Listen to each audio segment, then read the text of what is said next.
Welcome to my channel. Subscribe, listen and enjoy my stories every day. As the late autumn sun faded into the horizon, I stood by the front window, waiting for Jenna to return from her week-long business trip. The sound of her taxi pulling up broke the evening silence, and soon, her weary smile greeted me at the door. "Hey, love," Jenna murmured, dropping her bags with a sigh and wrapping her arms around me in a tired embrace. "You must be exhausted," I said, brushing a stray lock of hair from her forehead. "Go relax, I'll handle your luggage." Grateful, Jenna pecked my cheek and trudged upstairs to our bedroom. As she disappeared from view, I turned to her suitcase, a sleek, black affair she'd bought specifically for this trip. It was heavier than usual, and a curious mix of apprehension and duty nudged me to help her unpack. The house was silent, save for the soft creaks of the wooden floor under my feet as I carried the suitcase to our living room. With each step, a niggling sense of dread grew in my gut, but I chalked it up to overthinking. I unzipped the suitcase on the coffee table, the metallic sound slicing through the quiet. The first few items were typical: folded blouses, a toiletry bag, some documents from her conference. But as I dug deeper, my hand brushed against something unexpectedly soft and fine, a fabric that felt luxurious, unfamiliar. Pulling it out, I stared in confusion at a men's silk tie, its pattern sharp and colors vibrant. It was definitely not mine. My heart pounded a warning as I placed the tie aside and continued to search, now with a purpose driven by a sinking feeling. Beneath a layer of carefully packed shoes, my fingers touched something cold and metallic.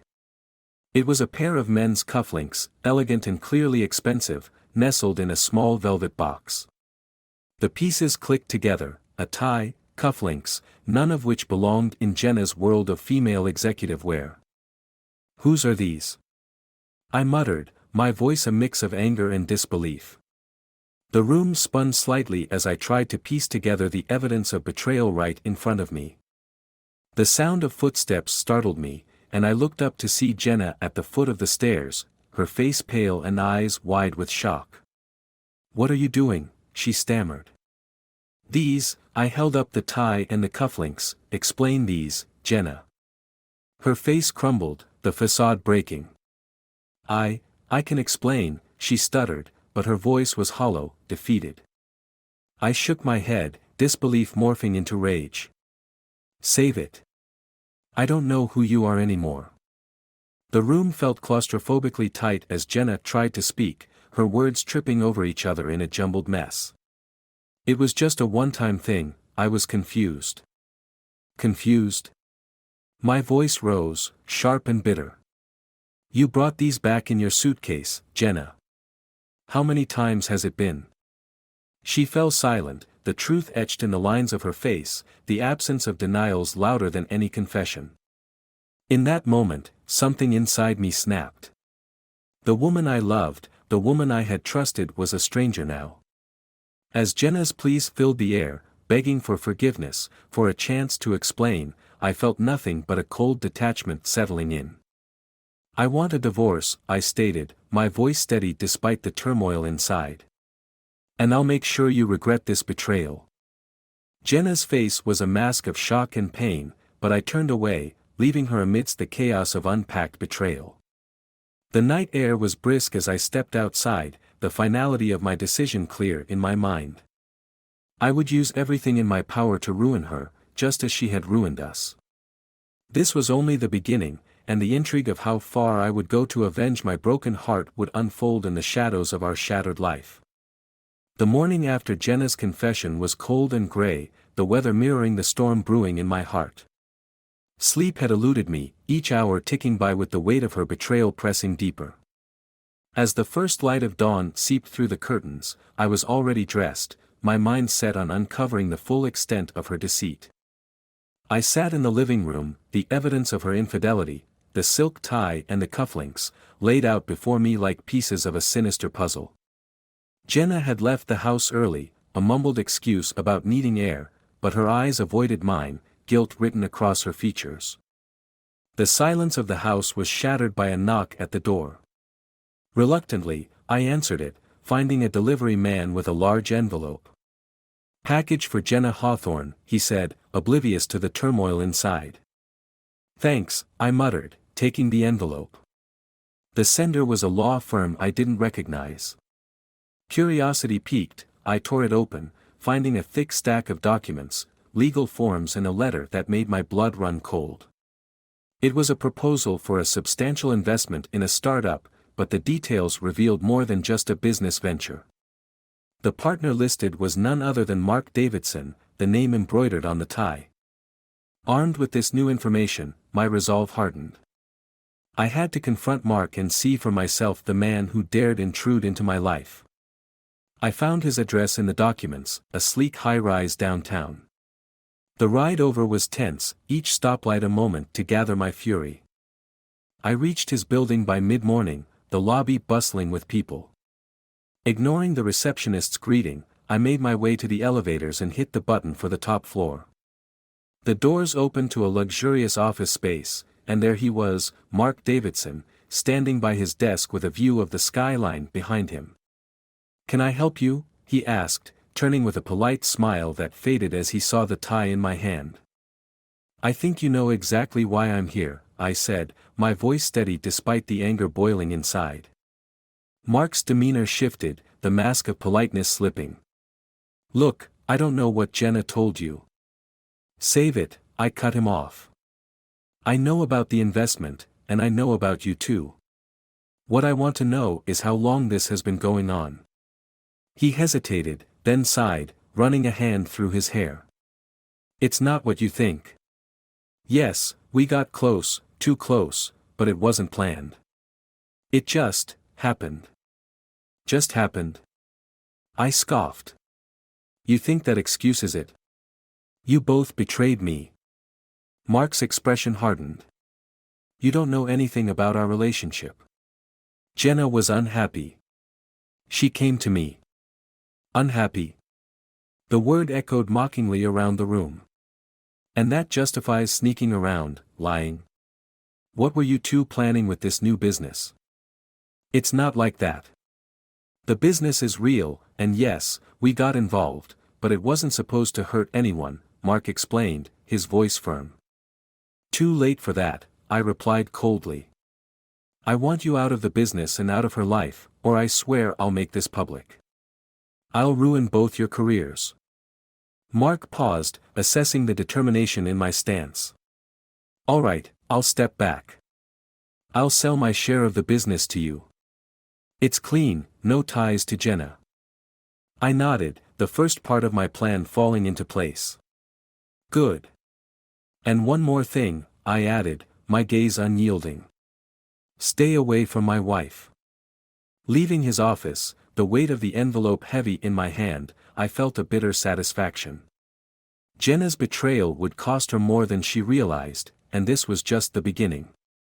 As I headed back into the chill of the morning, the pieces were set, and the game of retribution was well underway. The depths of deceit would be unraveled, one painful truth at a time. The air felt particularly crisp as I walked out of Mark's building, the city noise blending into a cacophony that mirrored the chaos within me. My next step was clear: I needed allies, and I knew just where to find them. By the time I reached home, Jenna was there, her presence filling the space with a tension that was almost tangible. She looked up as I entered, her eyes searching mine for a sign of what was to come. "We need to talk," I stated flatly, setting the documents from Mark's office on the kitchen table. Jenna's face paled, her eyes flicking down to the papers then back to me. "What did you do?" she asked, her voice barely a whisper.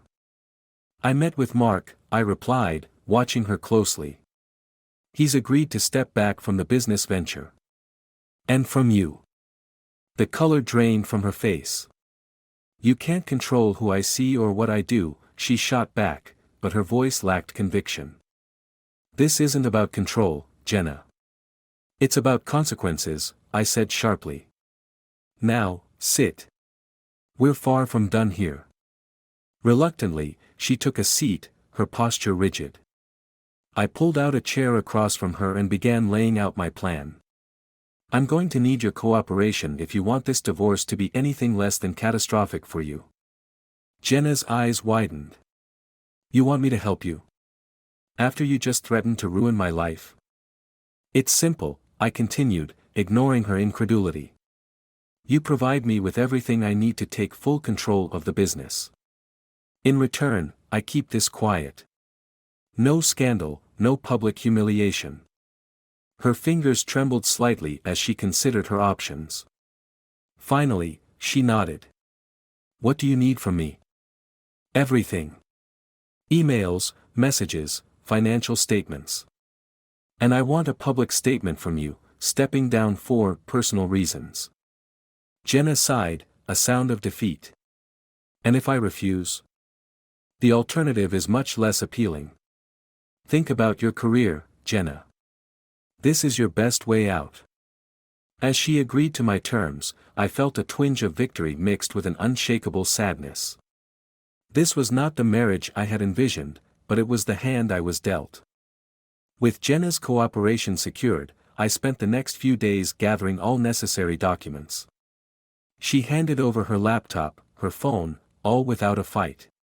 It was as if the fight had gone out of her completely.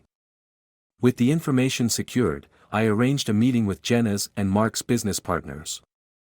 We met at a quiet, upscale cafe, the kind of place where deals were made over handshakes and high-quality coffee. Gentlemen, I began, my voice calm but firm, I'm here to discuss the future of the business. As you might be aware, there have been some personal complications that could affect our work. The partners exchanged uneasy looks. We've heard some rumors, one of them admitted. Is Jenna stepping down? Yes, for personal reasons, I confirmed, sliding the prepared statement across the table. I will be assuming full control of her shares. This is non-negotiable. The meeting went smoother than I had expected. They didn't want a scandal any more than Jenna did. By the end, we shook hands, the agreement solidified with nods of reluctant approval. As I left the cafe, the weight of my actions weighed heavily on me. Jenna's betrayal had set us on this path, but I was the one who had to walk it, step by calculated step. Retribution was mine, but at what cost? The city sprawled before me as I walked back to my car, the skyline a jagged line against the graying sky. The battle was far from over, and I knew the hardest part was yet to come. But for now, I had secured a victory, small and pyrrhic as it might feel. The world seemed to move in slow motion as I prepared for the final act of my orchestrated revenge. Over the past few weeks, I had dismantled Jenna's professional life piece by piece, but the personal betrayal, that required a more intimate form of retribution. On the evening that would mark the end of our shared past, I invited Jenna to our once cherished home for a final confrontation. The house was quiet, almost eerily so, as she walked in, her steps hesitant, knowing that this was not just a simple meeting. Michael, she began, her voice a mixture of fear and resignation, is this really necessary? Can't we just end this quietly? I faced her, my expression unreadable. Quietly. After you shattered everything with your lies? No, Jenna, we end this tonight, with the truth laid bare.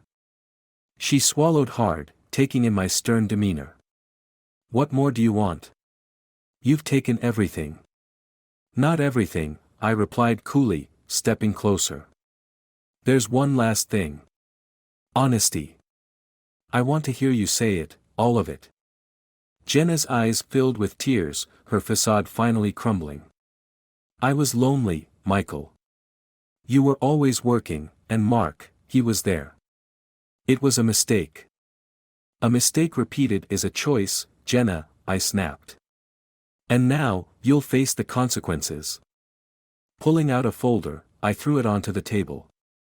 It contained photos, emails, and more, irrefutable evidence of her affair, gathered not just from her slip-up but from months of my own investigations even before the trip that confirmed my suspicions. Jenna paled as she flipped through the documents. You knew. Before? Yes. I had to be sure, I said, my voice laced with bitterness. Tonight, these go public. Your friends, family, everyone will know the real Jenna. Her face twisted in pain. You wouldn't. Michael, please. I already have. Check your phone, I instructed coldly.